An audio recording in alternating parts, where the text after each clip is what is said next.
தங்க உண்டியல தகர டப்பான்னு நினைச்சிட்டு இருக்கானுங்க.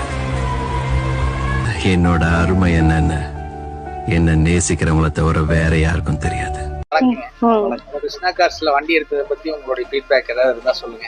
இந்த வண்டி எடுக்கிறதுக்கு முன்னாடி ஆல்ரெடி நாங்கள் ஒரு கார் போய் பார்த்துருந்தோம். அதை எடுத்துட்டு பேமெண்ட் பண்றதா போனது தான்.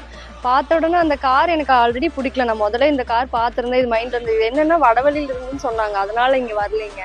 அப்புறம் திடீர்னு இவங்க இன்னொரு ஃப்ரெண்டு கால் பண்ணி கேட்ட உடனே இங்கதான் இருக்குன்னு சொன்னாங்க. அதனால அப்படியே வந்து பார்த்ததுமே பிடிச்சிருந்தது. உடனே நேற்று அட்வான்ஸ் பண்ணோம், இன்னைக்கு காலைல டெலிவரி எடுக்கிறோம். தை மாசம் நல்லா, தைப்பொங்கல் நல்லா தான் எடுக்கலாம்னு சொல்லிட்டு உடனே புக் பண்ணிட்டு இன்னைக்கு எடுக்கிறோம். சர்வீஸ் எல்லாம் சொல்றேன், எல்லாமே சர்வீஸ் ரெக்கார்டு தான் இருக்கு. பார்த்ததுமே எல்லாமே பிடிச்சிருந்துச்சு. எந்த குறையும் சொல்றக்கே ஒண்ணுமே இல்ல. எல்லாமே ரொம்ப சாட்டிஸ்ஃபைட் தான். ஆமா ஆமா, கஸ்டமர் ஆமா இந்த மாதிரி தான் பார்க்கணும், இந்த மாதிரி தான் வாங்கணும்னு சொல்லி கொடுக்குறீங்க. நல்ல ஃப்ரெண்ட்ஷிப்பா நல்லா நன்றி. உங்கள் வாழ்த்துக்கள்.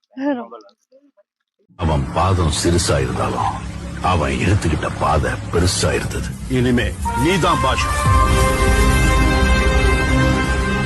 இந்த கடலோட ஆழம் என்ன?